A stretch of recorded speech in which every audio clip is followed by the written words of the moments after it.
Étonnant. Des scientifiques ont mis au jour une cité enfouie sous les pyramides d'Égypte. Sa taille est vertigineuse, bien au-delà de celle du plus vaste hypermarché que vous puissiez concevoir. Galeries, chambres souterraines, structures verticales. Nul ne saurait dire aujourd'hui à quoi elles servaient. Commençons par le commencement. Des chercheurs italiens et écossais étudiant la pyramide de Képhren ont identifié ce qui semble être des tunnels secrets sous 3 pyramides distinctes. Cette découverte pourrait remettre en question nos connaissances sur l'Égypte antique. L'expédition baptisée Projet Képhren fut dirigée par Corrado Malanga, basé à Pise, et Filippo Biondi, affilié à l'université de Strathclyde, en Écosse. Leur objectif principal consistait à explorer la pyramide de Képhren, la seconde plus grande du plateau de Gizeh.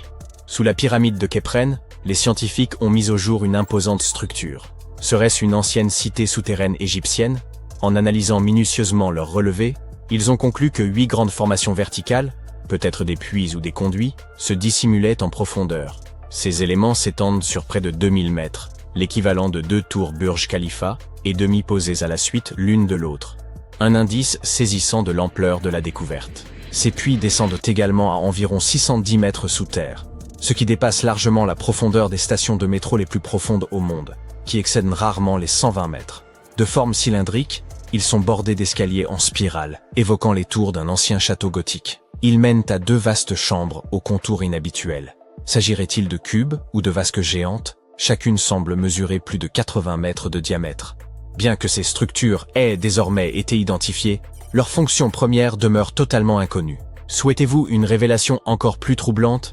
L'équipe est convaincue que des accès similaires existeraient sous chacune des 3 pyramides. Autrement dit, elles pourraient être interconnectées par un réseau secret de tunnels, de galeries et de salles enfouies. Et plus bas encore, à près de 1200 mètres sous la surface, d'autres structures, encore non répertoriées, pourraient sommeiller dans les profondeurs. Et cela ne contribue-t-il pas à nourrir le mystère? L'élément le plus saisissant reste peut-être cette hypothèse formulée par certains chercheurs. Les structures dissimulées autour des pyramides de Gizeh pourraient coïncider avec les légendaires salles d'Amonti. Dans la mythologie égyptienne, ce lieu est décrit comme l'ultime étape des mourants, où l'âme, durant 3 jours, est soumise à un jugement rigoureux et affronte ses terreurs les plus profondes. Mais comment les chercheurs ont-ils pu localiser ces cavités invisibles? Pour ce faire, ils ont mobilisé 2 satellites situés à 680 km d'altitude. En dirigeant des ondes radar vers le plateau de Gizeh, ils ont obtenu des images d'une extrême précision, ensuite recomposées, pour former une modélisation tridimensionnelle du réseau souterrain, incluant les puits récemment découverts. Grâce à la technologie radar à synthèse d'ouverture, ou SAR, capable de traverser la roche, l'équipe a repéré 5 petites structures ressemblant à des salles, dissimulées profondément au sein de la pyramide. L'une d'elles contenait un sarcophage que l'on croyait autrefois être celui du pharaon Képhren. Hypothèse qui fut largement admise jusqu'à cette nouvelle analyse. Aujourd'hui, les scientifiques estiment que cette interprétation était erronée. Le tombeau véritable se situerait sans doute ailleurs. Il reste que ces 5 chambres, jusque-là inconnues, furent révélées uniquement grâce aux récentes explorations radar. Elles semblent disposées en plein cœur de la pyramide, reliées par des corridors souterrains qui s'enfoncent en plus bas. Certains avancent que ces galeries pourraient mener à d'autres chambres, ou puits dissimulés, possiblement âgés de plus de 4500 ans, et susceptibles d'éclairer les énigmes, encore irrésolues, des civilisations antiques. Les premières analyses suggèrent que cet espace enfoui est bien plus complexe qu'une simple succession de salles vides. Il se pourrait qu'un grand nombre de structures soient enfouies à proximité des pyramides de Gizeh. Comment l'expliquer? Certains indices suggèrent que l'ensemble comprend des zones excavées, parcourues d'escaliers en spirale qui s'enfoncent davantage. En affinant les images captées, il serait possible de révéler l'existence d'un vaste réseau souterrain, peut-être même les vestiges d'une ville entière, ensevelie sous le plateau. Malgré l'enthousiasme suscité par ces révélations, nombreux sont ceux qui demeurent sceptiques quant à l'existence réelle de cette cité souterraine. Le manque de validation scientifique par des pairs alimente leurs doutes, incitant plusieurs archéologues et spécialistes en imagerie radar à remettre en cause la fiabilité de ces affirmations. Selon eux, les outils employés pour effectuer ces relevés ne posséderaient peut-être pas la précision technique nécessaire pour restituer des images aussi élaborées de ce qui gît sous la surface. Selon eux, les 5 petites chambres repérées à faible profondeur pourraient n'être que des formations naturelles, d'autant que cette région revêtait déjà une importance rituelle bien avant l'édification des pyramides. Certains vont jusqu'à rejeter totalement le recours aux technologies radar dans un tel contexte, les qualifiant de méthodes non validées sur le plan scientifique et mettant en doute leur fiabilité. Cette découverte a également ravivé les débats autour des traditions mythologiques égyptiennes et de la possible présence de manuscrits anciens enfouis sous le plateau de Gizeh. La configuration des chambres nouvellement identifiées rappelle en effet celle que décrivent les récits sur la légendaire salle des archives, un espace mythique censé préserver le savoir primordial des premiers Égyptiens.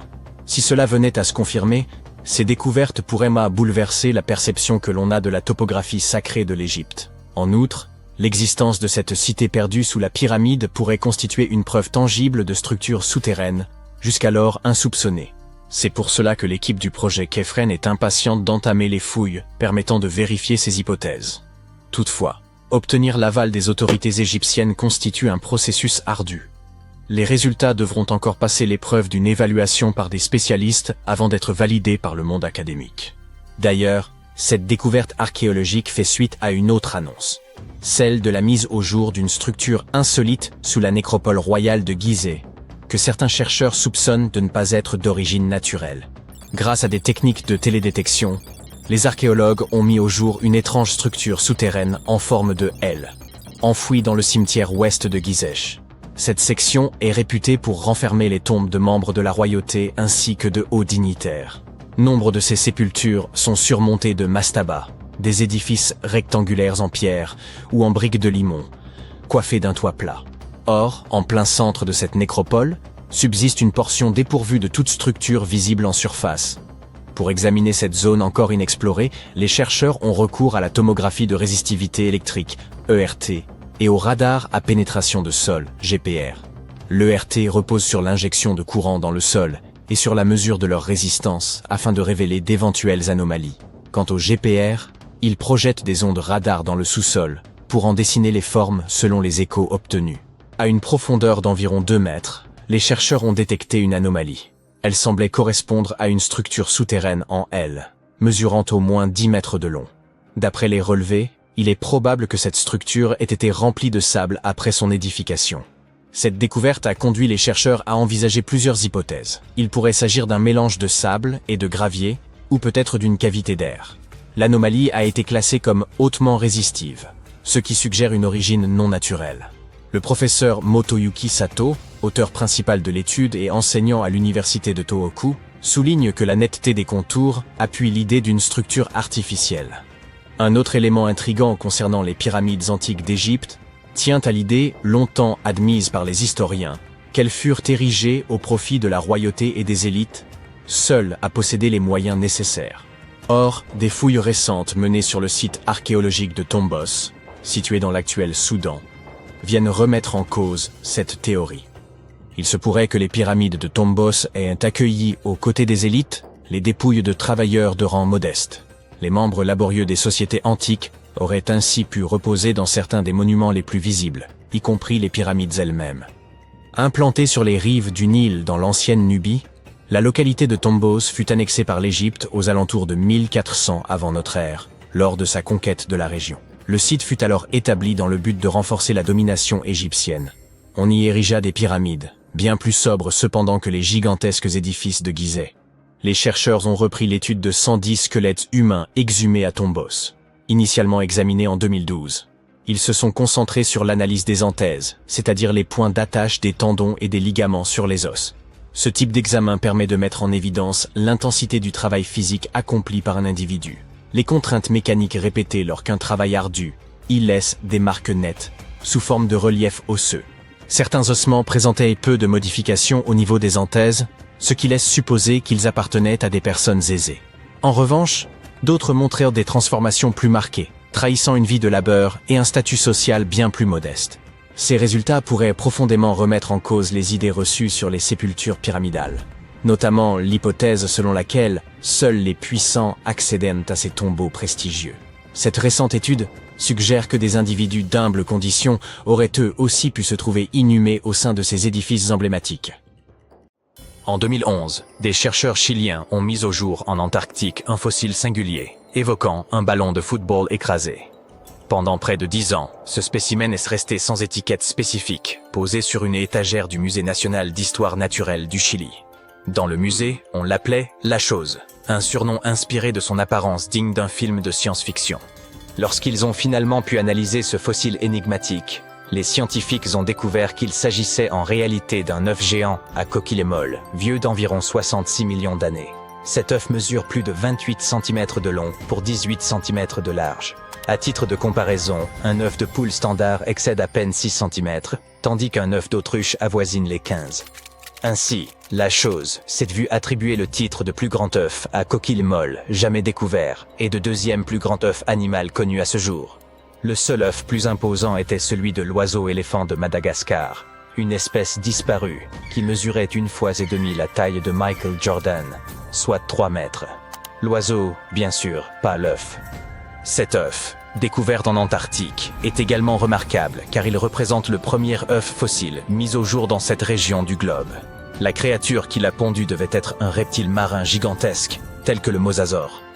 Cette hypothèse étonne, car la plupart des scientifiques pensaient que ces animaux ne pondaient pas d'œufs. Cette découverte pourrait donc profondément modifier notre compréhension de ces créatures. Enfin, cet œuf est unique en raison de sa coquille fine et dépourvue de pores, un trait qui le distingue des œufs de dinosaures, typiques.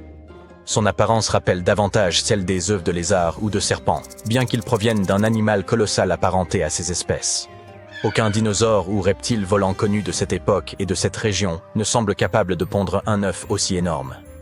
Tout porte donc à croire qu'il s'agit bien d'un mosasaure, bien qu'il soit impossible d'en être totalement certain. Les scientifiques ont mené des recherches approfondies, étudiant 259 espèces de reptiles actuels, comme les lézards et les serpents, ainsi que leurs œufs.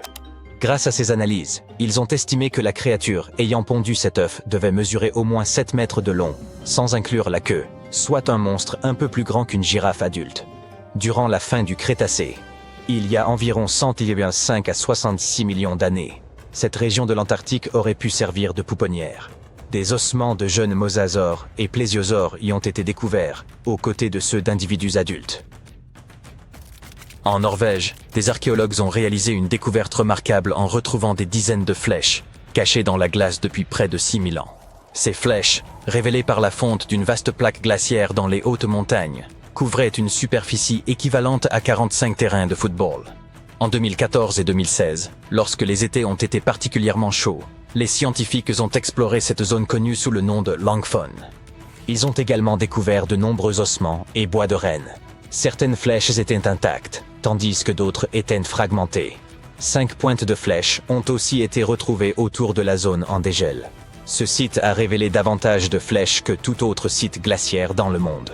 Parmi les 68 flèches identifiées, certaines remontaient à l'époque néolithique, tandis que les plus récentes dataient du XIVe siècle de notre ère. La glace agit comme une véritable machine à remonter le temps, conservant presque parfaitement ce qui s'y trouve.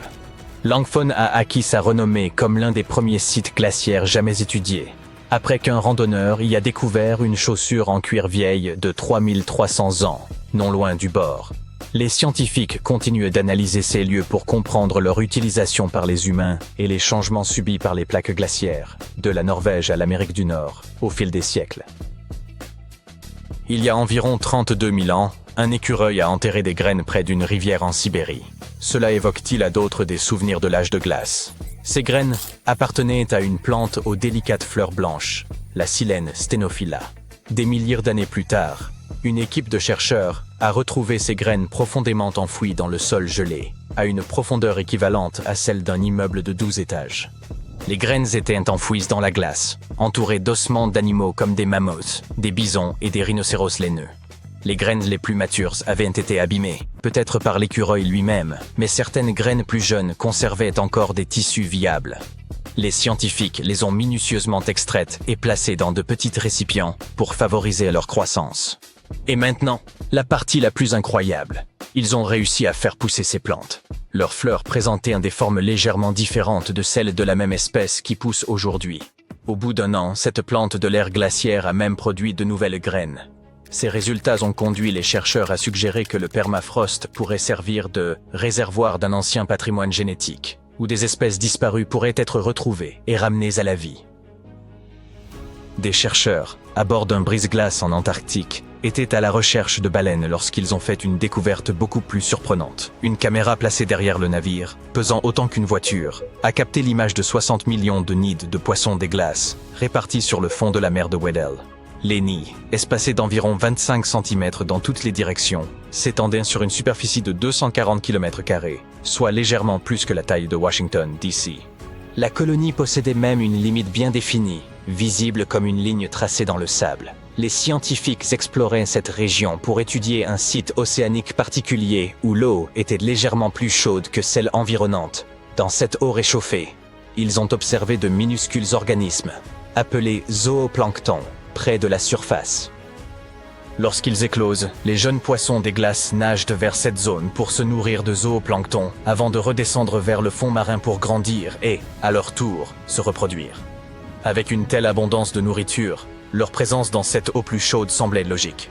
Cependant, personne ne s'attendait à découvrir un nombre aussi impressionnant de nids de poissons des glaces, bien plus que ce qui avait été observé jusque-là.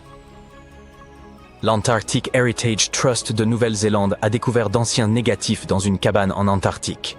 Ces clichés se sont avérés être des images rares de l'expédition du groupe de la mer de Ross, une tentative célèbre mais infructueuse menée par Ernest Shackleton entre 1914 et 1917. Son ambition était d'être le premier à traverser l'Antarctique par voie terrestre, reliant la mer de Weddell à la mer de Ross en passant par le pôle Sud. Cependant, l'expédition a pris une tournure désastreuse lorsque leur navire, l'Aurora, a été perdu en mer. L'équipe a dû s'abriter dans la cabane d'un autre explorateur, le capitaine Robert Falcon Scott, qui avait lui aussi cherché à atteindre le pôle Sud en 1972, sans succès. Les négatifs, fabriqués en nitrate de cellulose, ont été retrouvés collés les uns aux autres dans une petite boîte. Le Trust a ramené les négatifs en Nouvelle-Zélande, où ils ont été soigneusement séparés, révélant 22 images jusque-là invisibles. Bien que de nombreuses photos aient été abîmées, certaines montraient des lieux reconnaissables autour du détroit de McMurdo, une région emblématique de l'Antarctique. L'identité du photographe reste toutefois un mystère.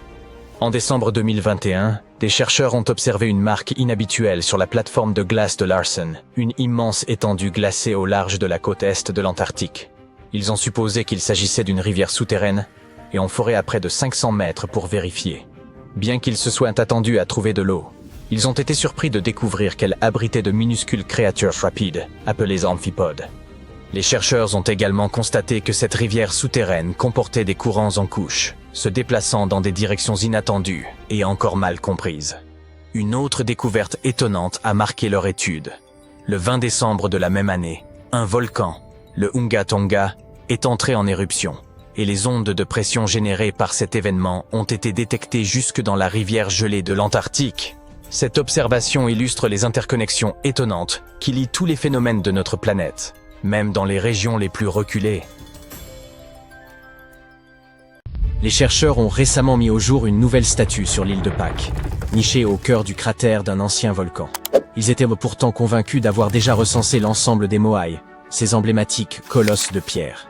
Cette découverte remet en question nos connaissances à leur sujet. Tout d'abord, les Moai apparaissent rarement de façon isolée. Il est donc possible que d'autres spécimens soient dissimulés dans les environs. Ensuite, il s'agit du tout premier Moai découvert au fond d'un lac asséché. Les scientifiques œuvraient à la restauration des zones humides dans le cratère volcanique lorsqu'ils sont tombés sur la statue. Le plan d'eau avait commencé à se résorber en 2018.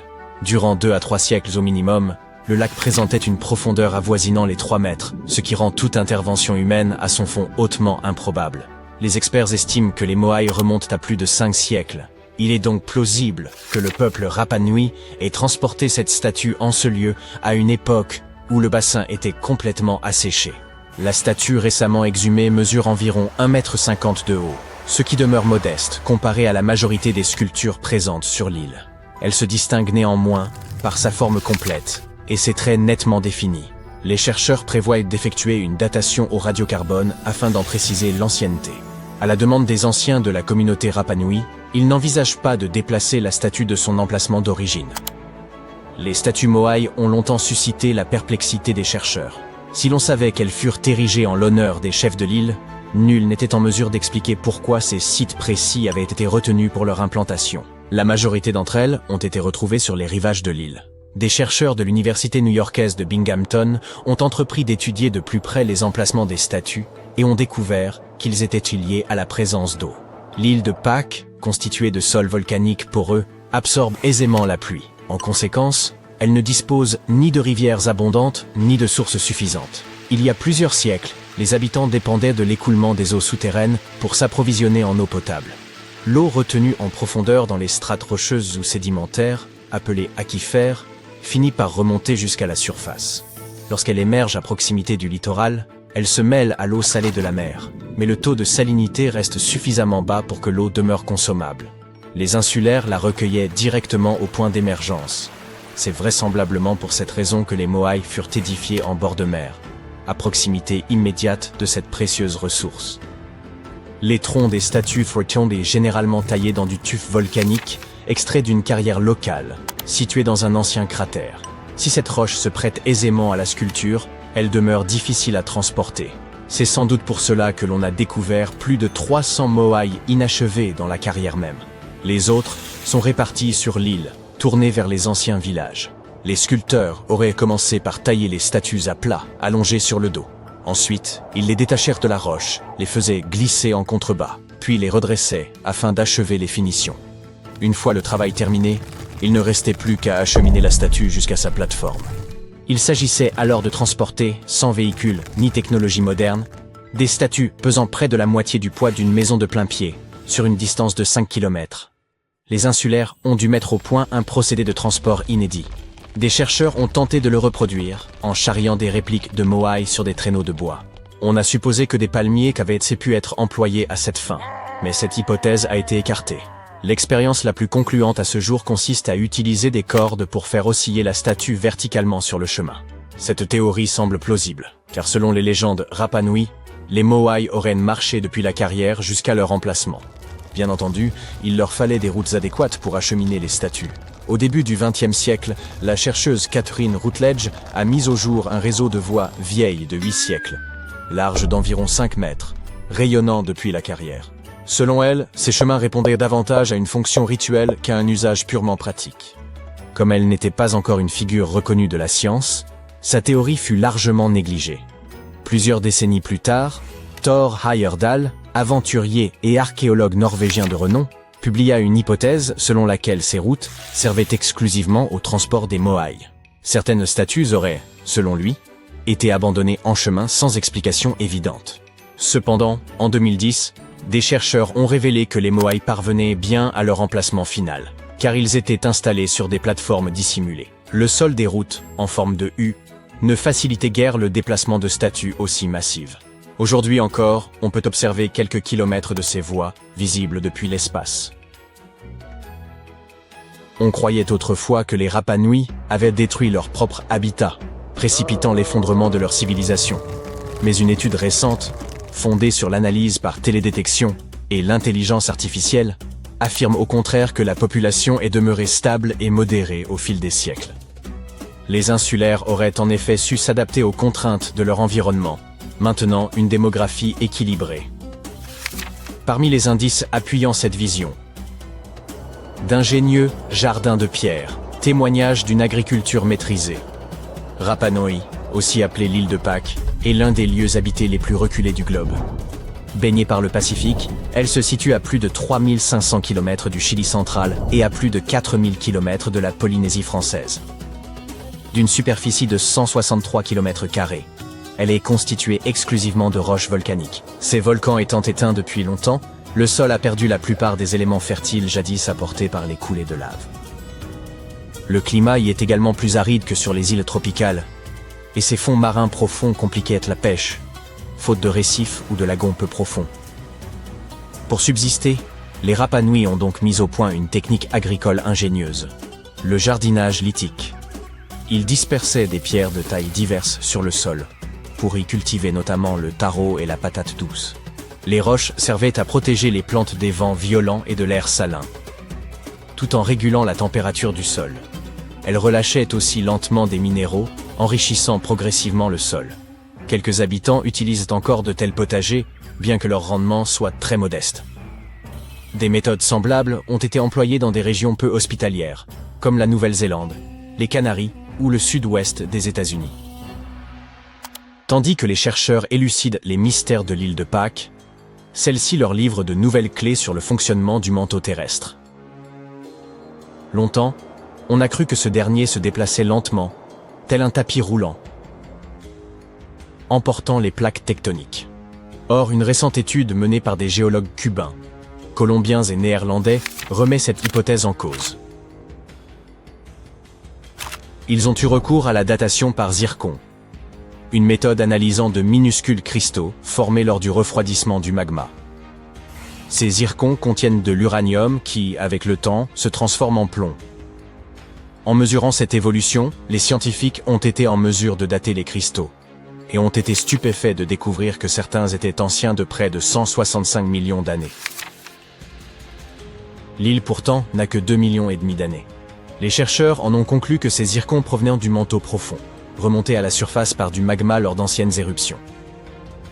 Les volcans de Rapa Nui appartiennent à une catégorie dite des points chauds, créés par des panaches de roches brûlantes, s'élevant des profondeurs terrestres.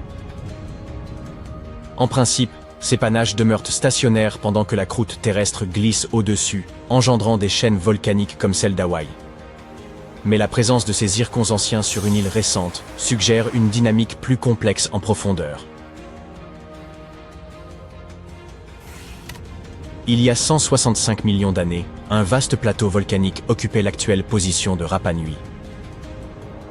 Ce plateau a sombré sous l'Antarctique il y a 110 millions d'années, emporté par la subduction tectonique. Toutefois, les zircons sont restés en place, contredisant l'idée d'un manteau fluide agissant comme un tapis roulant. Cela indique que le manteau, à proximité des panaches de points chauds, est bien plus stable qu'on ne l'imaginait auparavant. Une telle révélation pourrait profondément transformer notre vision de la tectonique des plaques et des mouvements internes de notre planète au fil du temps. Si un jour tu survoles les déserts du sud du Pérou, tu remarqueras des lignes blanches distinctes sur le fond rouge couleur rouille.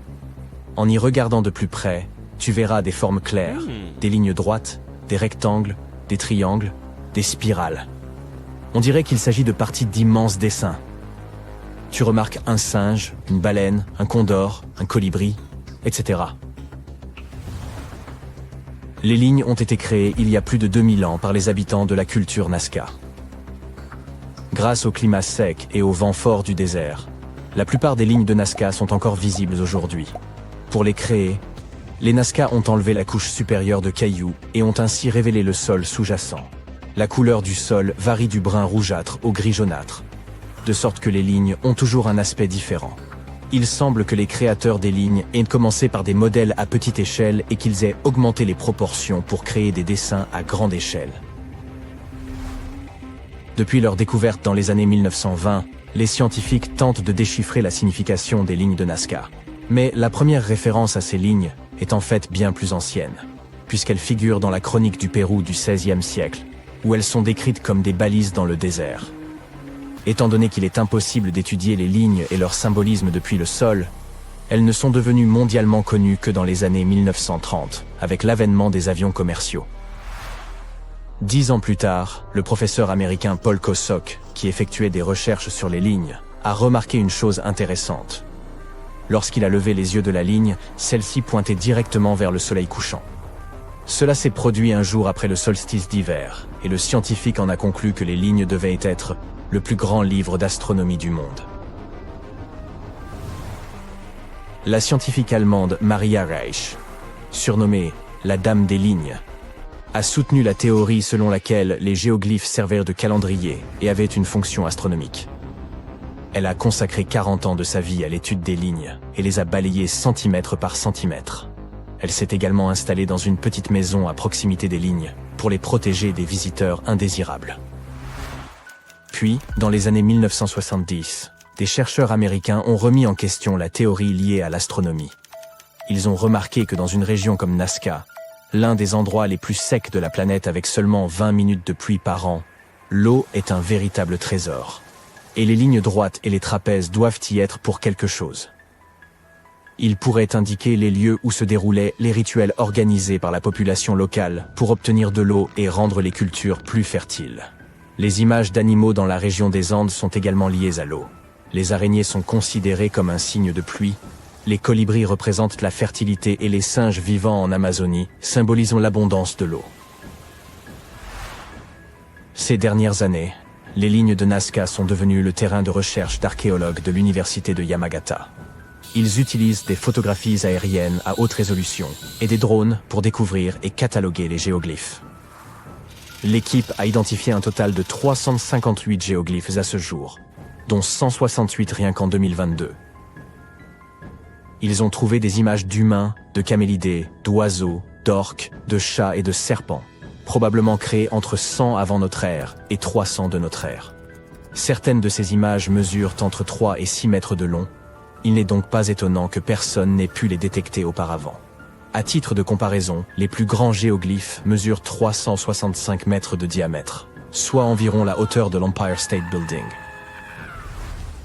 Les chercheurs pensent que les lignes de Nazca étaient utilisées comme moyen de communication dans le désert.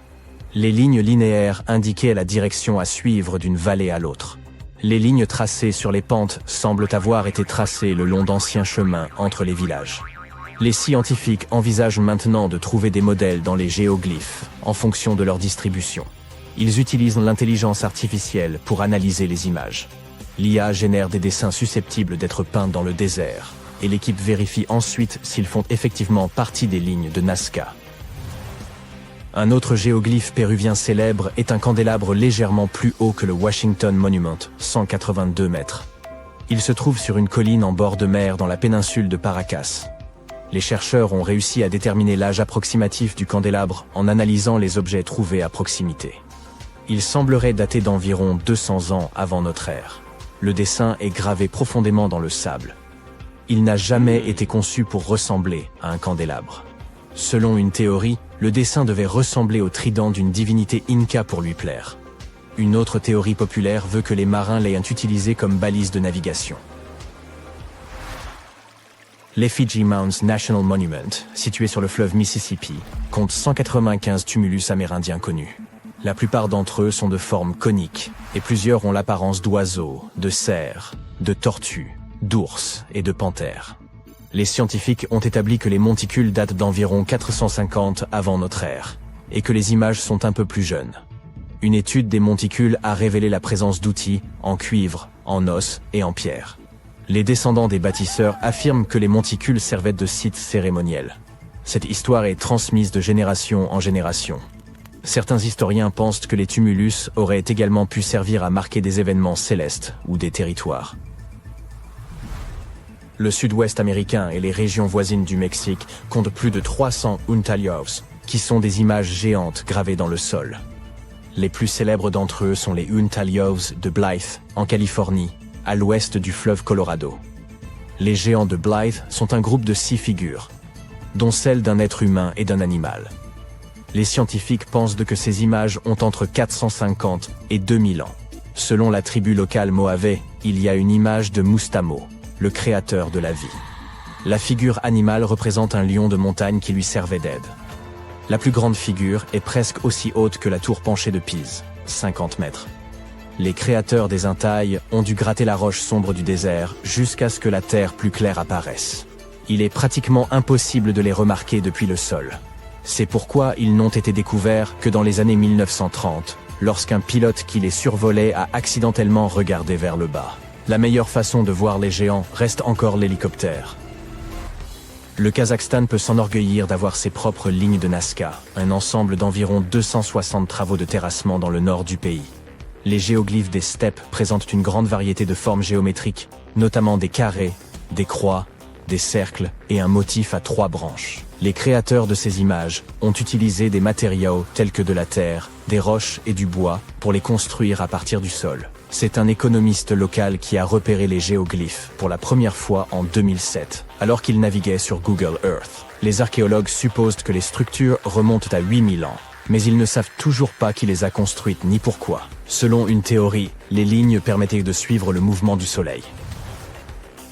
La NASA s'est intéressée à cette découverte car les lignes sont beaucoup plus anciennes que celles du Pérou. Elle a pris des photos des géoglyphes de la steppe depuis l'espace pour tenter de percer leur mystère. Un autre élément qui rend ces lignes si particulières est leur taille. L'une des plus grandes a des côtés aussi longs qu'un porte-avions. Les seuls humains qui auraient pu les construire sont les tribus nomades de l'âge de pierre. Mais il est peu probable que celles-ci disposaient d'outils aussi perfectionnés. Si c'était le cas, cela signifierait que les archéologues doivent revoir les capacités de nos lointains ancêtres. Organiser un si grand nombre de personnes pour qu'elles travaillent ensemble sur un projet complexe est une prouesse. Bien que le cheval blanc situé sur une colline verdoyante de l'Oxfordshire, en Angleterre, puisse facilement passer pour de l'art moderne, il s'agit en fait de l'un des géoglyphes les plus anciens. Il a été créé entre l'âge du bronze et l'âge du fer, 1740-210 avant notre ère, et constitue la plus ancienne figure de colline taillée dans la craie en Grande-Bretagne. Celui qui l'a créé a dû enlever le gazon pour révéler la partie blanche et crayeuse du sol. Les scientifiques ne peuvent que deviner la raison pour laquelle cette œuvre d'art a été créée. Il pourrait s'agir d'un symbole de fertilité ou d'un moyen de marquer un territoire. Les images aériennes prouvent que le cheval a changé au fil du temps à cause du sol. Il a fallu plusieurs siècles pour révéler une forme plus grande, semblable à celle d'un cheval, qui se trouve sous ce que nous voyons aujourd'hui. Des archéologues ont récemment découvert quelque chose de fascinant, provenant d'un royaume maya oublié. Une tombe cachée dans une pyramide en train de s'effondrer. À l'intérieur se trouvait un roi enterré depuis 1700 ans. Un masque de jade qui ressemble presque à un visage humain, mais pas tout à fait. Et tout cela grâce aux pilleurs qui l'ont manqué de seulement 1,8 mètres. Ils sont tombés dessus en 2022, dans les jungles denses, près de la frontière du Guatemala, du Mexique et du Belize. À l'époque maya, ce petit endroit s'appelait Xochquitam. C'est une cité perdue, à moitié engloutie par la jungle. Cet endroit ne représentait pratiquement rien comparé à d'autres grandes villes mayas, comme Tikal ou Teotihuacan. Ou du moins, c'est ce que nous pensions. L'équipe a découvert une tombe d'un souverain maya. Les artefacts, les noms des rois, tout cela a révélé que Xochquitam n'était pas simplement un petit village. C'était un lieu assez important pour cette culture. Et ce qu'ils ont trouvé à l'intérieur de cette tombe pourrait rivaliser avec les trésors de n'importe quelle métropole maya. Le plafond de la tombe s'était effondré il y a longtemps, mais les offrandes étaient toujours à l'intérieur et sont restées intactes même après des siècles. Ils ont récupéré plus de 16 coquillas de spondylus. Ces objets étaient utilisés par l'élite ancienne pour le pouvoir et les rituels. Cela signifiait que, quelle que soit la personne liée à la tombe, il s'agissait de quelqu'un de riche, de haut statut, qui avait eu droit à un enterrement cérémoniel. Les archéologues ont également trouvé des fémurs sculptés. Ils étaient gravés avec des hiéroglyphes et des noms. Les Mayas écrivaient littéralement leur histoire dans des restes humains. Les chercheurs veulent approfondir leur étude et obtenir une analyse ADN des os. Cela pourrait peut-être aider à découvrir des liens familiaux, des origines ou des problèmes de santé auxquels ces personnes ont pu être confrontées. Et, plus important que tout, le masque de jade en mosaïque. Il a été assemblé à partir de tuiles vertes lumineuses pour former une expression qui semble presque humaine, presque vivante. Beaucoup de gens plaisantaient en disant qu'il ressemble au masque de Jim Carrey dans le célèbre film. Mais ce n'était pas un artefact magique. C'était le visage d'un roi maya oublié, nous regardant après 1700 ans de silence. Son nom était gravé dans les os du fémur, Itsam Kokaj Bahlam. Les historiens pensent que cela pourrait être le souverain qui a régné vers 350 avant notre ère. Malheureusement, cette période est extrêmement peu documentée. Donc nous savons à peine quelque chose de cette époque. Mais il semble qu'il était assez important pour les habitants locaux. L'un des os montre même une figure sculptée, tenant la tête coupée d'une divinité. La tête de la divinité ressemble exactement au masque de jade. Peut-être que cela était censé représenter le roi lui-même, triomphant d'un méchant mythologique. D'autres inscriptions mentionnent le père et le grand-père du roi. Cela relie Xochquitam aux puissantes capitales mayas que nous avons mentionnées, Tikal et Teotihuacan. Tikal fut jadis le cœur battant du monde maya. C'était une mégapole fascinante. La ville s'élevait des basses terres guatémaltèques avec des pyramides à degrés imposantes qui frôlèrent le ciel. Cet endroit était le foyer de dizaines de milliers de personnes. C'était aussi un centre d'art, d'astronomie et de culture. Les dirigeants y étaient vénérés presque comme des dieux vivants. Leurs exploits étaient gravés dans des stèles qui se dressent encore au milieu des singes hurleurs. Teotihuacan était situé encore plus au nord. Voilà un mystère d'un autre genre. Ce n'était pas vraiment maya, mais plutôt mexicaine centrale. Pourtant, c'était une véritable métropole. l'une des plus grandes villes du monde à son époque. Elle était surtout célèbre pour son avenue des morts et ses structures colossales comme la pyramide du Soleil. C'était un centre culturel riche qui avait une influence mondiale. Pendant des siècles, Tikal et Teotihuacan semblaient avoir des cultures complètement différentes. Tikal était une cité-État florissante où les gens adoraient la lecture, l'astronomie et la belle architecture. Teotihuacan était une superpuissance militariste titanesque. Deux grands centres du Mexique, séparés par 965,6 km de jungle et de montagnes. Comparé à ses capitales impériales, Xochitlam était comme un murmure. Mais il semble que ce type d'Itzam du tombeau n'était pas simplement le dirigeant d'un village quelconque. Il semblait avoir des liens politiques dans l'ancienne Mésoamérique. Le plus fou, c'est que nous avons failli perdre ce morceau d'histoire. Tout cela à cause des pilleurs. À un moment donné dans le passé, des pilleurs de tombes avaient tous creusé dangereusement près. Ils se sont arrêtés à seulement 2 mètres de la tombe. C'est comme dans ce mème avec les diamants. Parfois, vous arrêtez de creuser juste avant de toucher le gros lot. Mais dans notre cas, heureusement qu'ils ne l'ont pas atteint en premier, c'est à quel point nous étions proches de perdre un morceau d'histoire. Et dans une ironie presque poétique, ce sont les tunnels des pilleurs eux-mêmes qui ont conduit l'équipe d'Estrada Belli sur le site. Les archéologues ont exploré les environs et ont utilisé la technologie dite LIDAR. Il s'agit essentiellement de faisceaux laser tirés depuis les hauteurs qui les aident à cartographier l'endroit. C'est comme prendre des radiographies du sol de la jungle. Et c'est à ce moment-là qu'ils ont trouvé les petits signes d'intrusion. Ils ont rapidement compris que si quelqu'un creusait ici, il était probablement à la recherche de quelque chose d'important. Sans les pillards défaillants, ils seraient peut-être passés à côté d'une découverte. Quoi qu'il en soit, les archéologues veulent continuer à chercher. Ils pourraient trouver encore plus de chambres enterrées à l'intérieur de la pyramide abandonnée. Nous continuons à découvrir des choses mystérieuses liées aux Mayas. Récemment, enfouis profondément dans les ruines de Tikal, les archéologues ont découvert une maison. Et dans cette maison, un autel en calcaire. Il était recouvert de fresques éclatantes de rouge, jaune et noir. Ce qui est étrange, c'est que cette construction n'a pas été faite par les Mayas. Elle était indubitablement de style Teotihuacan. Et tout comme le tombeau précédent, elle a été réalisée il y a environ 1700 ans. L'autel a été découvert à l'intérieur d'une résidence de l'époque Maya, connue sous le nom de groupe 6 des 15. Il mesurait 1,1 mètre par 1,8 mètres et se trouvait au centre de la maison. C'était très typique des traditions de Teotihuacan. Il portait une fresque du dieu de la tempête. Ce dernier était également une divinité centrale dans le panthéon de Teotihuacan. Mais cet autel ne représentait ni roi ni souverain. C'est très étrange. Comme nous l'avons dit, les Mayas vénéraient et honoraient leur dynastie et le pouvoir politique, les affichant pratiquement partout comme des produits dérivés. Mais cet autel, au contraire, vénérait uniquement les divinités. Et il le faisait au cœur de la capitale principale des Mayas, Tikal. Lorsque les archéologues ont plongé plus profondément, ils ont vu cela comme une preuve indéniable que les Teotihuacanos n'étaient pas seulement venus à Tikal. Ils y ont prospéré. Cette maison n'était pas simplement un comptoir commercial. Des gens y vivaient réellement. Les Teotihuacan ont construit des maisons, pratiqué leurs rituels et laissé derrière eux leur divinité dans cette ville. Et les Mayas semblaient être détendus à ce sujet. Les chercheurs pensent que c'était un foyer pour certaines élites venant de Teotihuacan.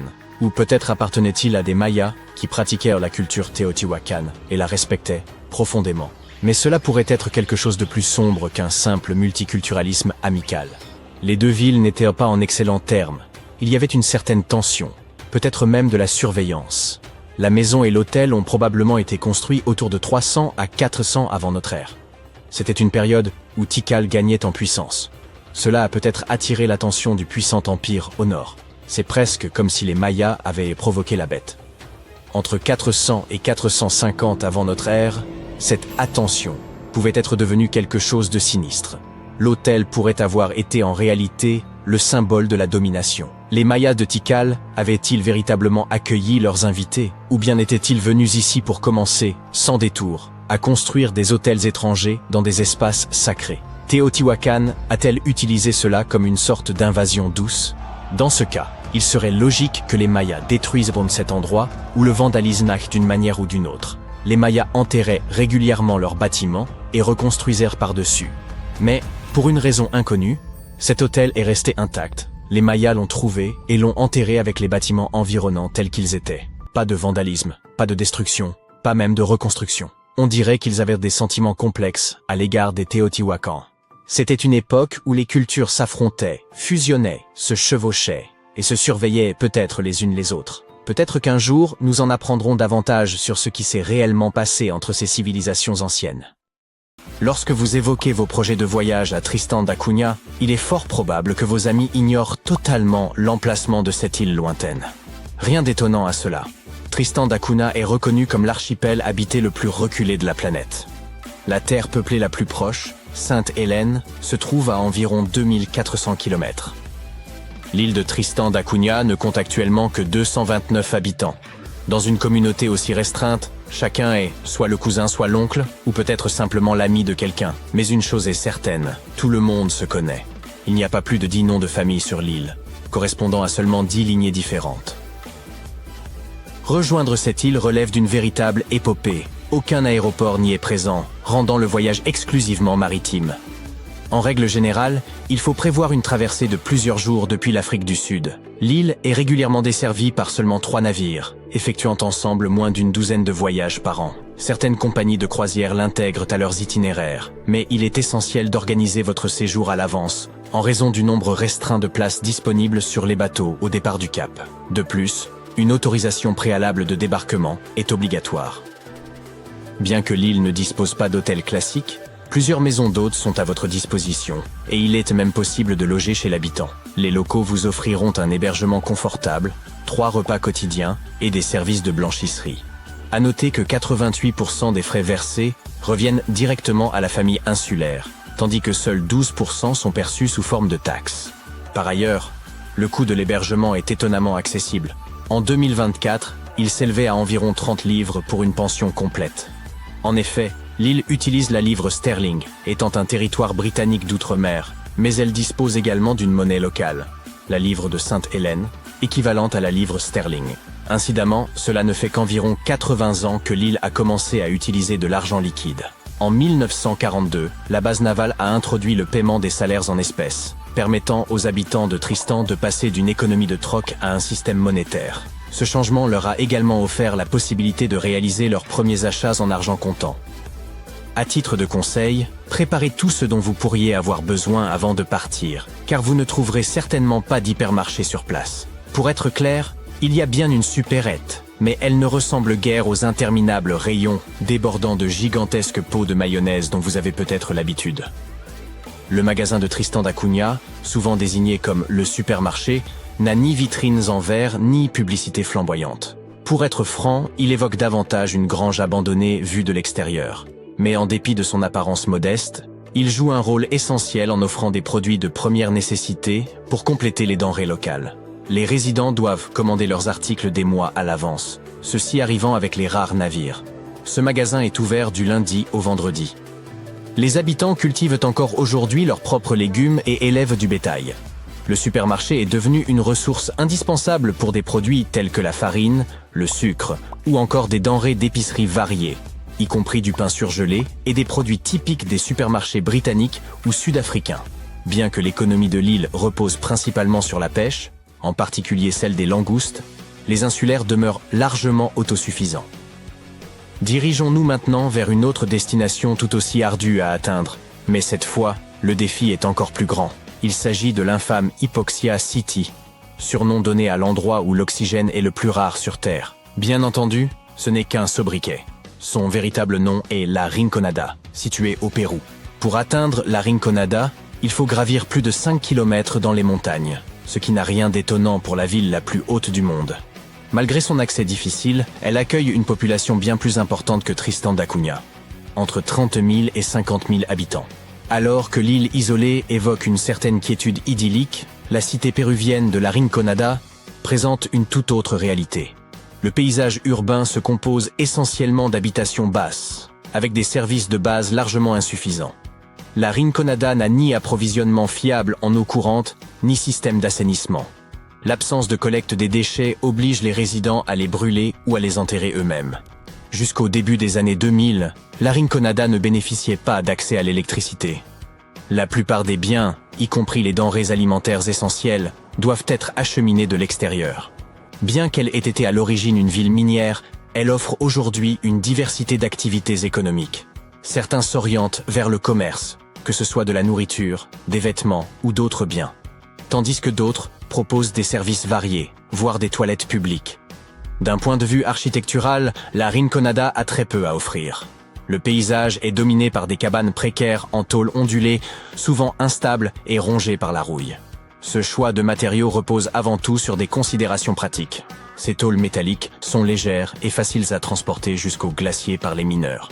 Hélas, ces habitations n'offrent aucune isolation adéquate, exposant leurs occupants au froid glacial, quoique la laine des moutons locaux, réputée pour ses propriétés isolantes, soit disponible. Quelques maisons en pierre, plus robustes, existent, mais restent rares, et sont principalement occupées par des mineurs plus fortunés. Si l'architecture de la Rinconada laisse à désirer, ces panoramas, eux, sont à couper le souffle. Depuis presque chaque point de la ville, il suffit de lever les yeux pour admirer la Bella Durmiente, ou Belle au bois dormant, un glacier majestueux qui domine le paysage. Atteindre la Rinconada est loin d'être simple. La première étape consiste à prendre un vol pour l'aéroport international Alejandro Velasco Astete à Cusco, au Pérou. Une fois à Cusco, vous pourrez emprunter un train ou un bus en direction de Puno, situé à proximité du lac Titicaca. C'est à partir de là que les choses se corsent. Pour monter jusqu'à la Rinconada, il faut souvent compter sur l'autostop ou trouver un véhicule en direction des montagnes. Il existe peut-être quelques bus, mais ils ne suivent aucun horaire précis. Si vous êtes aventureux, vous pouvez louer une voiture. Mais attention, les routes sont souvent accidentées et difficiles à parcourir. Un peu de prudence est donc indispensable pour cette expédition.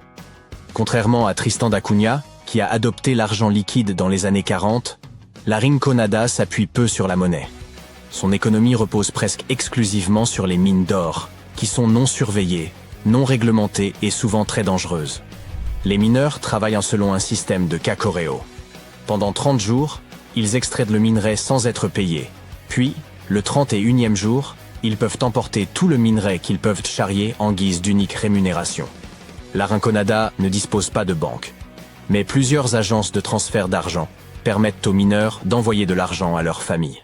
Cependant, les montants varient énormément, car le cacoreo n'est pas un salaire fixe. C'est une question de chance, la Suerte.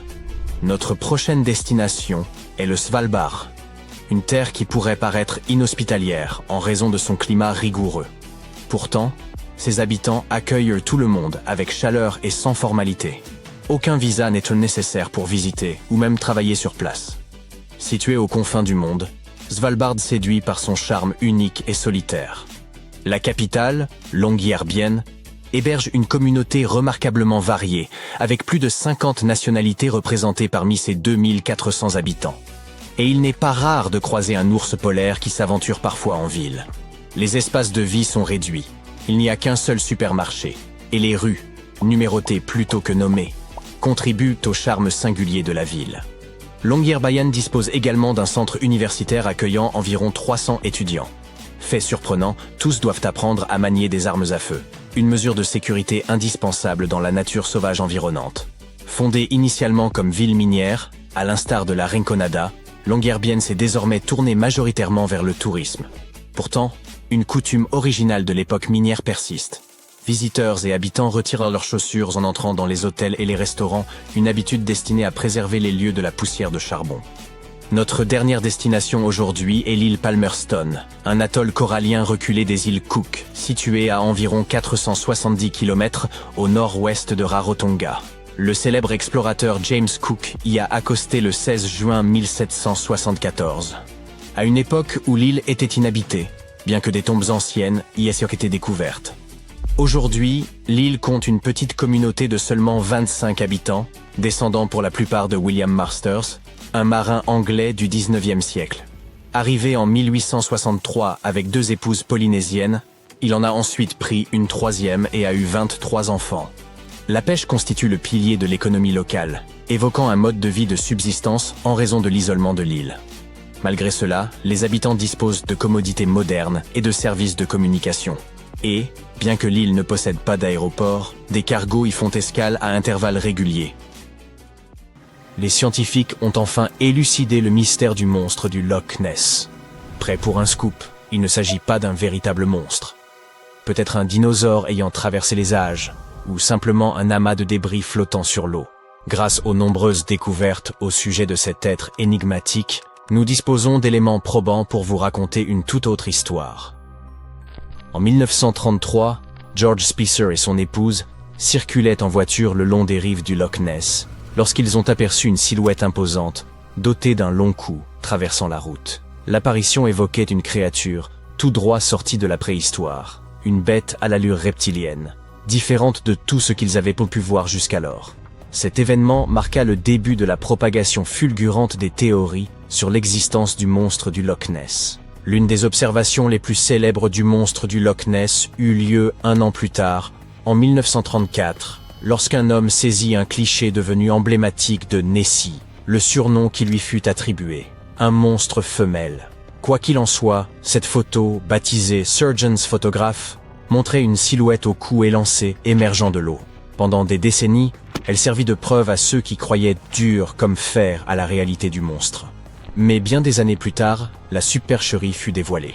L'un des protagonistes impliqués dans la prise du cliché avoua qu'il s'agissait d'un canular soigneusement orchestré. L'image avait été mise en scène et, lors de sa publication, sévèrement recadrée. Cette manipulation donnait l'illusion que la créature était bien plus imposante qu'en réalité, alimentant ainsi les spéculations quant à l'existence du monstre. Dans les années 60, une des premières grandes études scientifiques consacrées au mystère du Loch Ness fut menée. Une équipe de chercheurs, armés d'un sonar, explora méthodiquement les profondeurs du lac, consacrant de longues heures à la quête de preuves attestant la présence d'une créature de grande taille. Ce qu'ils ont découvert s'est révélé déroutant. Plusieurs objets en mouvement ont été détectés dans les profondeurs du loch, sans qu'aucune explication claire ne puisse être avancée quant à leur nature. Bien que l'équipe n'ait pu obtenir de preuves irréfutables, cette découverte a renforcé l'idée qu'une créature imposante résidait peut-être dans les eaux du Loch Ness. Par la suite, les recherches sur le mystère du monstre du Loch Ness n'ont cessé de ressurgir. En 1972, grâce à la photographie sous-marine, des chercheurs sont parvenus à capturer des images troublantes, ravivant brièvement l'espoir du public. Pourtant, en dépit de l'engouement suscité, ces premières études se sont révélées loin d'être concluantes. Bien sûr, tout le monde n'a pas adhéré aux théories fantaisistes entourant le monstre du Loch Ness.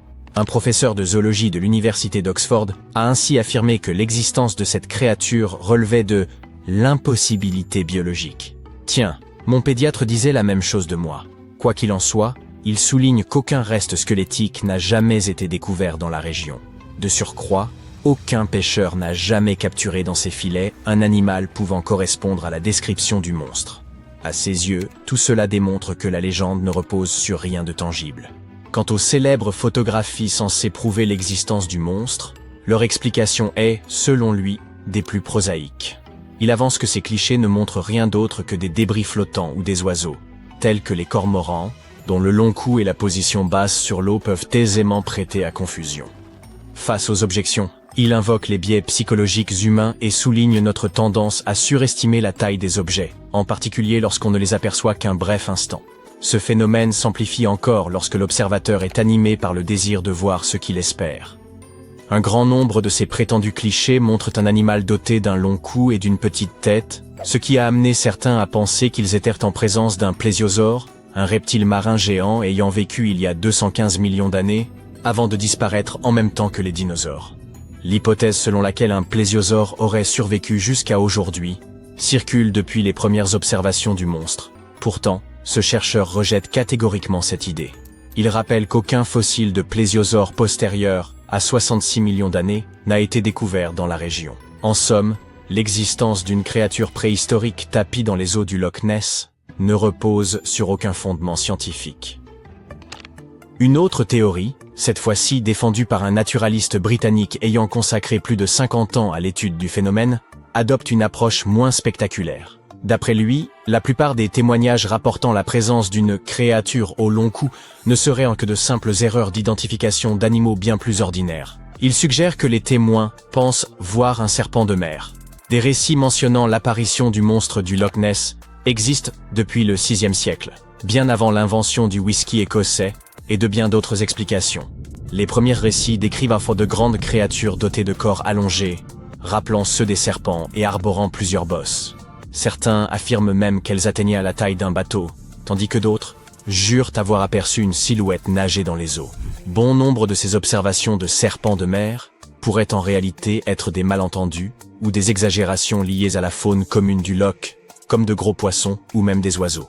Il pourrait s'agir de grandes anguilles, une espèce bien connue pour peupler les eaux du Loch Ness. En mouvement, ces créatures allongées et sinueuses pourraient aisément donner l'illusion d'une silhouette ondulante.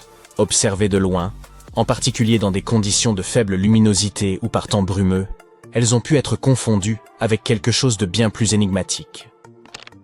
La troisième théorie avance tout autre chose. Nessie ne serait rien de plus qu'une série de vagues stationnaires. Ces phénomènes apparaissent lorsque les sillages de deux bateaux se croisent, formant une proéminence à la surface de l'eau qui, vue de loin, pourrait évoquer la créature. Les passionnés du Loch Ness ont même démontré ce phénomène grâce à des images filmées à Fort Augustus, là où une rivière se jette dans le lac. Ces passionnés avaient d'ailleurs de grands projets.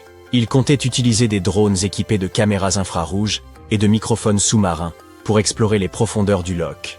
Avec ses 37 km de long et plus de 200 mètres de profondeur, le Loch Ness est proprement immense.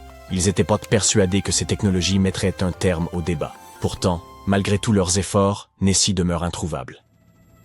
Mais le monstre du Loch Ness n'est pas la seule créature à défier les explications scientifiques. De nombreux témoignages rapportent l'existence de Yétis et de Sasquatches, sans qu'aucune preuve tangible ne vienne les confirmer.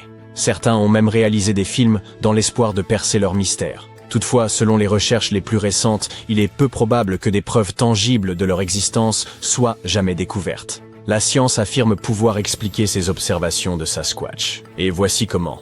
Les biologistes spécialisés dans l'étude de la faune sauvage utilisent donc depuis longtemps des pièges photographiques installés dans des zones reculées afin de capturer des images d'animaux furtifs. Ces caméras détectent les mouvements et prennent des clichés, offrant ainsi de précieuses données sur la biodiversité des écosystèmes.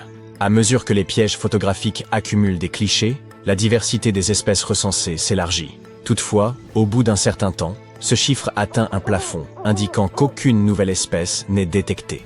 Bien qu'il soit impossible d'en avoir une certitude absolue, les chercheurs estiment qu'après un déploiement massif de caméras, la probabilité de découvrir de nouvelles espèces, en particulier de grande taille comme le Bigfoot ou le Yéti, devient extrêmement faible. Des études basées sur ces pièges photographiques ont été conduites durant des années dans les régions où ces créatures sont supposées vivre, mais aucune preuve tangible n'a jamais été trouvée. À la place, les seules traces du Bigfoot ou du Yéti proviennent de photographies floues ou de vidéos tremblantes, saisies par des témoins affirmant les avoir aperçues. Par ailleurs, nos connaissances en biologie rendent l'existence du Bigfoot hautement improbable. Souvent décrit comme un grand singe, il aurait dû évoluer en Amérique du Nord. Or, les grands singes sont apparus en Afrique, et le seul à avoir atteint les Amériques est l'Homo sapiens, dont les ancêtres ont traversé le détroit de Bering, il y a seulement 16 000 ans. Un laps de temps bien trop bref pour permettre l'émergence d'une nouvelle espèce comme Bigfoot. Aussi décevant que cela puisse être pour les passionnés de cryptozoologie, les preuves scientifiques convergent vers une conclusion sans appel. Des êtres tels que Bigfoot ou le Yéti relèvent bien plus du mythe que de la réalité. Après des décennies de recherches approfondies, on peut désormais affirmer sans réserve que la science a percé le mystère du monstre du Loch Ness. Il appartient au domaine de la fiction. Et vous, qu'en pensez-vous ? Stonehenge a exigé près de 20 millions d'heures de travail pour être édifié. À titre de comparaison, un individu lambda ne vit guère au-delà de 700 000 heures. Voici Jack, l'un des tout premiers bâtisseurs de Stonehenge. Supposons que Jack ait atteint l'âge de 80 ans, hypothèse hautement improbable, mais qui simplifie nos calculs. Si Jack avait consacré toute sa vie, de sa naissance jusqu'à ses 80 ans, à la construction de Stonehenge, il aurait fallu environ 28 générations et demie de travailleurs perpétuant cet effort pour achever l'ouvrage. C'est pratiquement impossible. Pour rendre cette estimation plus plausible, doublons ce chiffre. Après tout, Jack n'aurait sans doute pas dédié toute sa vie à charrier des pierres, et il n'a certainement pas atteint un âge aussi avancé. Nous arrivons ainsi à près de 57 générations nécessaires pour ériger Stonehenge. On n'est malheureusement pas assez d'espace à l'écran pour vous présenter John, l'arrière-arrière-arrière-arrière, petit-fils de Jack, mais vous saisissez l'idée. Tout a débuté il y a environ 5000 ans, avec un simple rempart de terre et un fossé circulaire. Puis, aux alentours de 2600 avant notre ère, les bâtisseurs ont remplacé cette structure primitive par une configuration plus élaborée de rondins de bois et ont acheminé depuis le pays de Galles quelques 80 blocs de dolérite, qu'ils ont réagencés au moins 3 fois. Quelques siècles plus tard, ils ont ajouté ces impressionnantes pierres de Sarsène d'environ 25 tonnes chacune. Ces imposants blocs de grès furent transportés sur près de 30 km afin de former un cercle extérieur continu, tandis que 5 trilithes, 2 pierres dressées, surmontées d'un linteau, formaient une structure en fer à cheval en son centre. Ce chantier, s'étendant sur un millénaire, a nécessité d'innombrables années de labeur. On peut donc supposer que les ouvriers vivaient à proximité. Mais dans quelles conditions pouvaient-ils bien se loger? De nos jours, les ouvriers disposent sur place de petites habitations temporaires, si besoin. Mais de telles structures existaient-elles réellement à l'époque où Stonehenge fut érigé? Eh bien oui. Et les découvertes archéologiques récentes aux abords de Stonehenge en apportent la preuve. Des fouilles ont mis au jour une écomaison datant de l'âge de la pierre, une trouvaille d'une importance capitale puisqu'il s'agit de l'un des plus anciens habitats connus dans la région. Cette demeure mésolithique, récemment mise au jour, remonte à environ 4300 avant notre ère. Observons-la de plus près. Pour édifier les murs, les habitants de l'époque s'appuyaient sur un arbre tombé, plus précisément sur son tronc. Ces parois de bois étaient consolidées avec du silex, et ils avaient même pris soin de paver la cavité laissée par l'arbre déraciné. Quant à la toiture, ils avaient eu recours à des peaux d'animaux. Un choix judicieux qui devait offrir une protection efficace contre le climat capricieux des îles britanniques. Vous vous demandez peut-être comment ces bâtisseurs ont pu affronter les rigueurs du climat britannique, particulièrement durant l'hiver. La réponse est simple, un foyer était aménagé sur place, ce qui n'a rien d'étonnant en soi. Mais le système employé pour chauffer l'habitat se révélait particulièrement ingénieux. Placer un foyer directement à l'intérieur de la maison aurait constitué un danger trop important. Mais introduire des pierres chauffées ne présentait aucun risque. Tout en demeurant chaudes, elles ne pouvaient pas provoquer d'incendie. Elles servaient donc de réservoir thermique, permettant de maintenir une chaleur agréable durant la nuit. Pour parfaire leur aménagement, ils ajoutaient à même quelques pierres décoratives. Certes, ce n'était pas Versailles, mais leur demeure possédait indéniablement une certaine élégance. Si vous pensez que cette découverte ne concerne que les habitations, détrompez-vous. Elle bouleverse notre compréhension du mode de vie de cette époque. En situant ces populations dans un cadre préhistorique essentiel, dès les débuts du néolithique, elle soulève des interrogations fascinantes sur un éventuel lien entre ces premiers habitants et les bâtisseurs de Stonehenge. Mais une inquiétude persiste. Les experts s'inquiètent du fait que ce site, ainsi que d'autres vestiges archéologiques enfouis, pourraient être mis en péril si les autorités maintiennent leur projet de tunnel visant à détourner l'A303 en la faisant passer sous ce site classé au patrimoine mondial. Bien entendu, la maison mise au jour par les scientifiques n'était pas parfaitement conservée et présentait plusieurs lacunes essentielles pour la vie quotidienne. Certains éléments avaient disparu avec le temps, tandis que d'autres étaient simplement absents. Aussi, les chercheurs ont-ils entrepris de recréer ces habitations vieilles de 4500 ans. Pour ce faire, ils ont utilisé 20 tonnes de craie, 5000 tiges de noisetier et 3 tonnes de paille. Ces reconstitutions ont été érigées à proximité de Stonehenge. Un véritable exploit lorsqu'on sait à quel point il est difficile d'y obtenir un permis de construire, même pour une simple étable.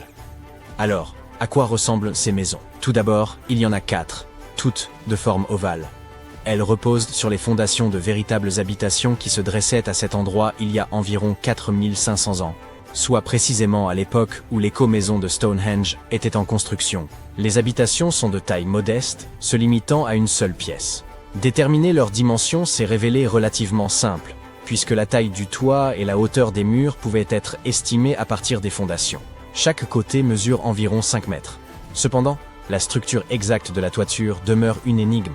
À l'époque, plusieurs techniques à base de chaume étaient utilisées, rendant difficile l'identification précise de celle employée ici.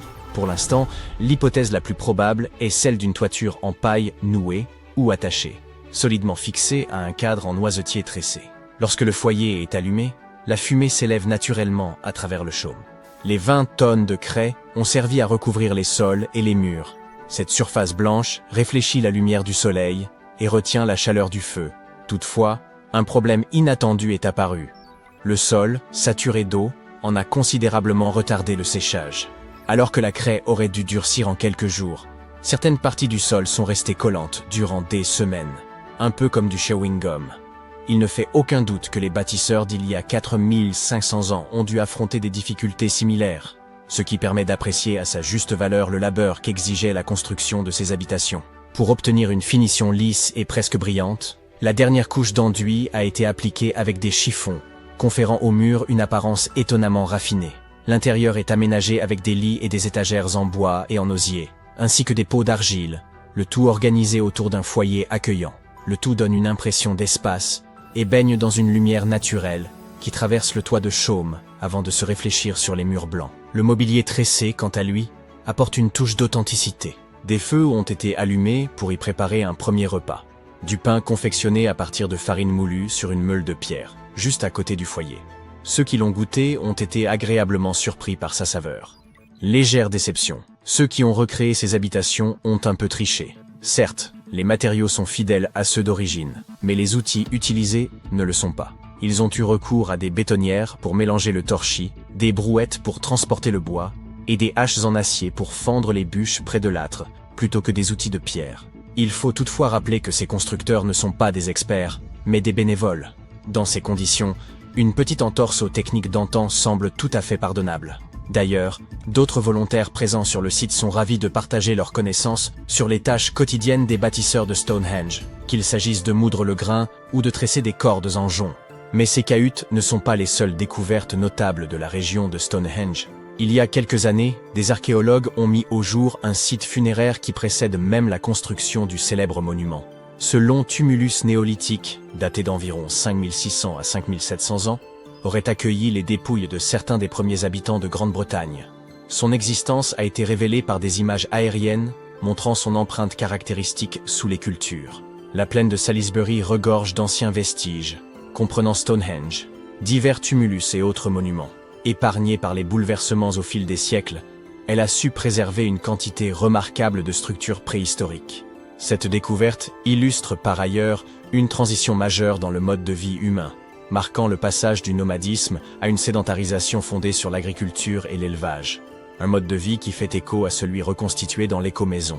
Le tumulus en question s'étend sur environ 26 mètres de long et 20 mètres de large. Bien que l'érosion et l'agriculture aient fait disparaître une grande partie de sa structure émergée. Si ces caractéristiques sont similaires à celles d'autres sépultures de la région, il pourrait renfermer les restes de 30 à 50 individus, ainsi que des crânes de vaches, dont l'importance pour ces communautés anciennes ne fait aucun doute. Ainsi, un immense cratère, en plein cœur du pergélisol glacial de Sibérie, s'élargit depuis plusieurs décennies, peut-être même depuis des siècles. Nul ne le sait vraiment. Il évoque une porte vers les enfers, mais son nom officiel est le Mégaslump de Batagaïka. Comparable au Grand Canyon sous un climat polaire, il ne cesse de croître. La Sibérie est une terre âpre et mélancolique. Froid mordant, forêts obscures à perte de vue, nature farouche et sauvage, nulle trace de civilisation et désormais ce gouffre. Imaginez vivre là-bas, dans une cabane de bois perdue au cœur de la forêt. Un feu dans l'âtre. Puis soudain, un abîme colossal se met à avancer vers votre demeure. Il ne s'arrête pas, ne rétrécit pas, engloutissant tout ce qu'il rencontre. Arbres, sols, buissons, nids d'oiseaux, tout disparaît. Mais qu'est-ce donc? Le mégaslum de Batagaïka prit forme après l'effondrement d'une pente des hauts plateaux de Yana. En s'écroulant, la roche mit à nu d'anciennes couches de pergélisol. On l'observa pour la première fois en 1991 grâce à un satellite, mais nul ne sait depuis combien de temps il existait déjà. Cette nappe glacée, demeurée intacte près de 650 000 ans, s'est désormais réveillée. Elle fond et s'étend sans relâche. Même les scientifiques admettent que ce phénomène naturel, rappelant la silhouette d'une immense raie Manta, progresse à un rythme alarmant. Lors de cet effondrement, d'énormes quantités de glace et de roches sédimentaires se sont liquéfiées. Selon les estimations, cette masse équivalait à 14 fois celle de la grande pyramide de Khéops. Ces dernières années, le rythme d'affaissement des parois a varié de 5 à 15 mètres par an. Quant à la rupture rétrogressive en forme de cuvette, ou RTS, comment? Qu'est-ce qu'un RTS? Il s'agit d'un terme désignant la désagrégation progressive d'un relief en forme de bol. Érosion, effondrement, approfondissement rocheux et autres processus analogues. Le volume total du RTS du cratère de Batagaïka s'accroît d'environ 1 million de mètres cubes par an. soit près de 400 piscines olympiques. Mais cette pente géologique monstrueuse s'étend-elle dans les profondeurs? Heureusement, il n'en est rien. La fonte du pergélisol a atteint le substrat rocheux et s'est arrêtée, écartant tout risque de gouffre menant aux entrailles de la planète. Les scientifiques estiment également que l'expansion finira par cesser, les bords effondrés approchant le substrat, situé au niveau des montagnes les plus proches. Cependant, avant cette pause, le creux pourrait engloutir quelque chose de particulièrement savoureux pour lui. Grâce aux images satellites, les chercheurs ont pu évaluer l'ampleur du phénomène et constater que la porte des enfers pourrait considérablement s'agrandir en absorbant la vallée adjacente, ce qui devrait se produire au cours des 2 prochaines décennies. Par ailleurs, la rivière Batagaika se trouve sur sa trajectoire. Une collision modifiera son cours, accentuant l'érosion et provoquant de graves difficultés pour certains habitants aquatiques et forestiers. Espérons toutefois que la nature préservera poissons et animaux. L'aspect le plus intéressant réside dans le fait qu'un affaissement à croissance rapide peut engendrer un phénomène naturel qui, jadis, a contribué à l'apparition même de cet affaissement. Les émissions de gaz à effet de serre. Les sédiments gelés du permafrost et les nutriments profondément enfouis dans le sol seront libérés, entraînant des modifications notables de l'environnement, telles qu'une hausse de température. Ces variations climatiques furent jadis responsables de l'effondrement de la pente sur les hauts plateaux de Yana et de la création de la porte de l'enfer. La température dépasse ici les normales et établit régulièrement de nouveaux records, de sorte que les chercheurs ne s'étonnent pas de la rapidité de croissance du gouffre. Qu'est-ce qui pourrait freiner cette destruction? Seul le retour à des conditions climatiques ordinaires. Mais qui peut prédire quand cela se produira?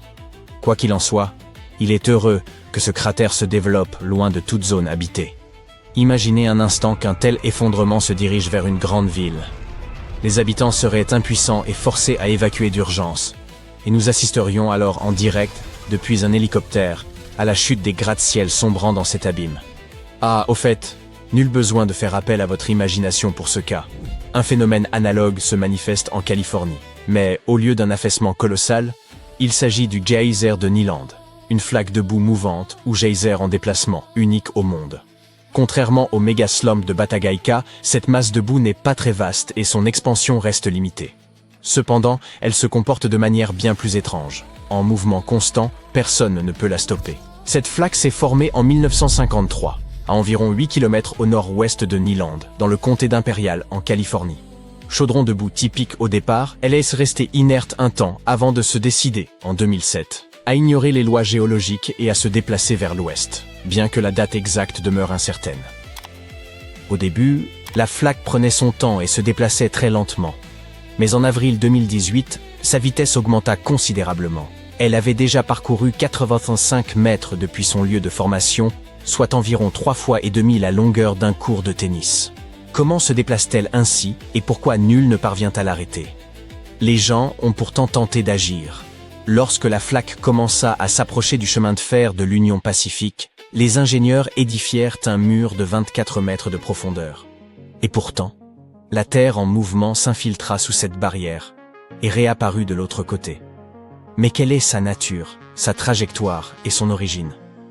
Les scientifiques l'ignorent, mais plusieurs hypothèses existent. La Californie abrite la mer de Salton, qui n'est en réalité qu'un lac salin peu profond. De nombreux chaudrons de boue parsèment sa rive orientale, parmi lesquels le geyser de Niland apparut et commença à se mouvoir. Certains scientifiques supposent que le substrat rocheux de ce geyser est particulièrement perméable, permettant à la boue et à l'eau de s'y infiltrer et de provoquer ce déplacement, un phénomène comparable à un tamis façonné par les fréquents séismes de la région. De surcroît, cette région reçoit d'importantes précipitations qui s'écoulent ici depuis le Grand Canyon via le fleuve Colorado. Elle accumule également une grande quantité de gaz naturel et de chaleur provenant du magma souterrain. Ajoutez à cela l'activité tectonique, et vous obtenez des conditions propices au déplacement d'une vaste flaque de boue. Les scientifiques possèdent les éléments du puzzle, mais aucun ne parvient à les assembler pour obtenir une image complète et identifier la cause exacte de sa formation. Pendant que les chercheurs réfléchissaient, la flaque approchait du chemin de fer de l'Union Pacifique. Et lorsque le mur échoua à l'arrêter et que le geyser continua de se déplacer, la gestion des chemins de fer dévia les trains vers des voies temporaires construites pour ce type d'urgence. On essaya différentes méthodes pour stopper le geyser en mouvement.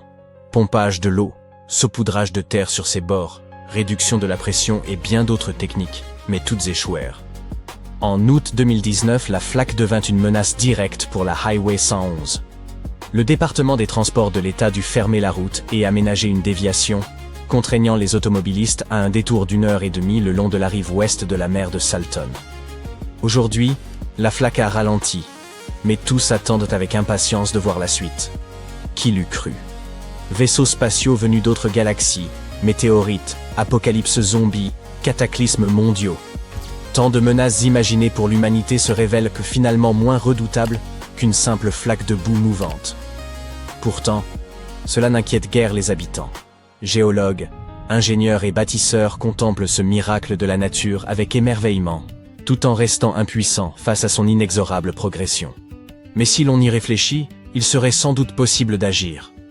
Creuser un immense trou devant la flaque et y allumer un grand feu, par exemple. Ce serait amusant de la voir simplement éteindre les flammes avant de poursuivre sa route. Quoi qu'il en soit, il demeure captivant d'observer l'évolution de ce phénomène. Vous survolez le désert du Sahara à bord d'un petit avion léger lorsque vous apercevez quelque chose de vraiment étrange. Cela semble appartenir à un monde très différent de celui qui se trouve sous vos yeux, à l'océan. Mais quel océan peut être assez grand pour abriter une étoile de mer aussi monstrueuse? Vous descendez et vous vous rendez compte qu'il ne s'agit pas d'une étoile de mer, mais d'une dune imposante dont la forme est tout à fait unique. Et il y en a d'autres. De loin, ces magnifiques structures de sable ressemblent un peu à des pyramides. Elles ont un sommet pointu et des branches en étoile. Portant le nom de dunes étoilées, ce sont les plus grandes et les plus complexes dunes au monde. Les chercheurs ont découvert des formations similaires sur Mars, et même sur Titan, l'une des lunes de Saturne. Les dunes étoilées ne sont pas très rares. Elles sont particulièrement répandues dans le sud-est du Maroc, près de la frontière avec l'Algérie. C'est cette région que vous êtes en train de survoler, et la dune qui vous émerveille se nomme Lala Lalia. Il s'agit probablement de la plus célèbre d'entre elles. Une géante de 100 mètres de haut, les scientifiques pensent qu'elle s'est formée en moins d'1 millier d'années. Que diriez-vous d'aller explorer ces formations singulières? Voilà un endroit idéal pour atterrir. Les dunes étoilées doivent bien sûr leur nom à leur forme. On les trouve dans les régions où les vents changent de direction tout au long de l'année. Présentes à différents endroits de notre planète, il n'existe toutefois qu'une seule dune étoilée officielle dans le registre des roches, où sont consignées toutes les données géologiques relatives à l'évolution de la Terre. La dune étoilée en question se trouve en Écosse, et elle est très ancienne. Elle a environ 250 millions d'années. C'est tout ce que nous savons au sujet de ces formations si étranges, car nous ne savons pas ce qu'il nous faut chercher pour les identifier. Autre problème, les dunes étoilées se forment souvent dans des endroits reculés, ce qui les rend extrêmement difficiles à étudier. Imaginez que vous atteigniez le village le plus proche, que vous parcouriez ensuite je ne sais combien de kilomètres jusqu'à la dune elle-même, et que vous ayez ensuite à gravir plusieurs centaines de mètres de sable glissant. Tenteriez-vous l'aventure? Mais puisque vous avez déjà atterri et que la dune se trouve juste devant vous, pourquoi pas? Après tout, vous voilà arrivé dans un champ de dunes appelé Erg Shebi. Heureusement pour vous, cette zone est depuis longtemps un lieu de passage très fréquenté par les touristes. Regardez, au loin, il y a des hôtels et même une route praticable. Les scientifiques qui ont examiné Lala Lalia avant vous ont utilisé un géoradar pour en savoir plus sur cette formation de sable. Ce radar permet de détecter les plus infimes différences de taille entre les grains de sable ainsi que la teneur en eau sous la surface de la dune. Voilà comment il est possible de créer une image des couches intérieures de la dune. Attention, il s'en est fallu de peu. Vous voyez cette tranchée? Les chercheurs l'ont creusée pour y prélever des échantillons de sables enfouis et les analyser. Un processus vraiment intéressant. En effet, lorsqu'il est enfoui profondément, le quartz contenu dans le sable absorbe les radiations provenant des sources naturelles de notre planète. On peut donc comparer les grains de quartz à de minuscules batteries rechargeables. Ils peuvent stocker l'énergie qu'ils tirent de ces radiations. Une fois rentrés dans leur laboratoire, les chercheurs font en sorte que les grains libèrent cette énergie, qui se manifeste sous la forme de lumière. Les scientifiques mesurent ensuite cette luminosité, ce qui leur indique quand le sable a été exposé pour la dernière fois à la lumière du soleil. Lorsque les experts qui ont creusé ces tranchées ont regardé à l'intérieur de l'Alalalia, ils ont été stupéfaits. L'énorme formation était en fait très jeune, pour une dune bien sûr. On s'attendrait à ce qu'une dune de plusieurs centaines de mètres de haut soit assez ancienne, c'est-à-dire qu'elle date de plusieurs milliers ou dizaines de milliers d'années. Mais ce n'est pas le cas ici. La partie supérieure de la dune a eu 900 ans tout récemment. Mais regardez le sable près de la base de la dune, oui, juste là. Il a été enfoui il y a environ 12 ou 13 000 ans, comme les plus anciennes dunes de la région. Ces vieilles dunes ont été actives pendant quelques milliers d'années, puis quelque chose a mal tourné. Pendant 8000 ans, le sable ne s'est plus accumulé à cet endroit. Un mystère? Les scientifiques ont peut-être une explication. Une première période de calme a eu lieu à une époque où le climat était chaud et humide. Oui, nous parlons bien du Sahara. Cela remonte à environ 11 700 ans. C'était la fin de la dernière période glaciaire et le début d'une nouvelle ère, l'Holocène. Et devinez quoi? Le Sahara est alors devenu vert. Il a commencé à fleurir comme un joli jardin botanique. Des plantes ont commencé à pousser un peu partout, stabilisant le sable. Si vous aviez visité la région à cette époque, vous ne l'auriez pas reconnu. En revanche, vous auriez probablement croisé des humains errant de marécage en marécage et chassant pour se nourrir. Des chercheurs ont trouvé des fragments de poterie et des outils en pierre sur l'un des versants de l'Alalalia. Oui, les dunes de sable se forment et se déplacent tout au long de leur vie, engloutissant et protégeant les vestiges que nous laissons sur notre passage. Il vous suffit de creuser suffisamment et vous trouverez quelque chose qui vous ouvrira une fenêtre sur le passé. Il peut s'agir de fossiles anciens, de coquillages, de coraux ou de plantes préhistoriques. Ces fossiles nous fournissent des informations précieuses sur l'histoire de notre planète et sur les êtres qui ont habité ces régions. Cela peut paraître surprenant, mais dans le désert du Sahara, des scientifiques ont découvert des reptiles marins et des poissons fossilisés bien préservés dans les couches inférieures de ces anciennes dunes de sable. Ce sont les vestiges de l'époque où la mer recouvrait le Sahara il y a des millions d'années. Quoi qu'il en soit, si vous voulez survivre, il est temps de quitter cet ancien paradis. Il y a 4000 ans, la période humide s'est achevée et le Sahara s'est à nouveau asséché. Notons que notre dune n'a pas commencé à se former tout de suite. Pendant un certain temps, le sable s'est déplacé ici et là, mais ne s'est pas accumulé. Il est également possible que la dune ait commencé à se développer à un autre endroit. C'est une théorie intéressante. Les scientifiques ont en effet récemment découvert que l'Alalalia se déplace d'environ un demi-mètre par an et qu'elle accumule environ 6400 tonnes de sable chaque année. Si votre voyage dans les dunes vous a inspiré et que vous souhaitez maintenant en explorer d'autres, j'ai une mauvaise nouvelle à vous annoncer. Hélas, même s'il existe des dunes étoilées un peu partout dans le monde, elles sont très difficiles à détecter. Le problème, c'est qu'elles sont énormes, mais qu'elles n'ont pas de signes distinctifs. Il vous faut donc de très grands lits de roches exposés si vous voulez avoir une vue suffisamment large pour identifier une dune étoilée. Et il existe certainement des endroits où il est possible d'effectuer de telles recherches. Mais il vous faudra savoir reconnaître tout un ensemble de caractéristiques diverses. Et en étant très attentif et en étudiant beaucoup, vous tomberez peut-être un jour sur l'une de ces mystérieuses dunes étoilées. Commentez ci-dessous si vous souhaitez partir à la recherche d'une de ces merveilles. En attendant, poursuivons notre voyage. Vous décidez de vous reposer et vous commencez à descendre le long de la dune. C'est alors que vous entendez des bruits étranges et inquiétants. Y a-t-il des fantômes dans les environs? Ne vous inquiétez pas, vous êtes en sécurité. Avez-vous déjà entendu parler d'un phénomène appelé sable chantant? En descendant une pente sablonneuse, vous déplacez les grains de sable qui viennent se frotter les uns contre les autres, créant cette sinistre musique. À chaque pas, le sable sous vos pieds s'anime comme un chœur de fantômes sifflant et chuchotant. Ces bruits vont du bourdonnement sourd aux gémissements aigus. C'est comme si une symphonie d'un autre monde résonnait dans les dunes. Mais bien sûr, les scientifiques ont leur propre explication. Ils attribuent ce phénomène aux bonnes conditions atmosphériques, ainsi qu'à la taille, à la forme et à la teneur en eau des grains. Vous avez presque atteint le pied de la dune, mais attention à ne pas glisser. Lorsqu'une dune de sable atteint un certain degré d'inclinaison, elle forme une pente, et elle devient très glissante. Cette pente se trouve généralement du côté sous le vent de la dune, et à l'abri du vent dominant. Les grains de sable commencent à s'accumuler du côté exposé au vent, rampant lentement le long de la pente douce de la dune. À un moment, ils atteignent le sommet. La gravité prend le dessus, et ils commencent à glisser vers le bas, déclenchant un effet de cascade. On dirait une avalanche miniature. Et mieux vaut ne pas se trouver sur son chemin.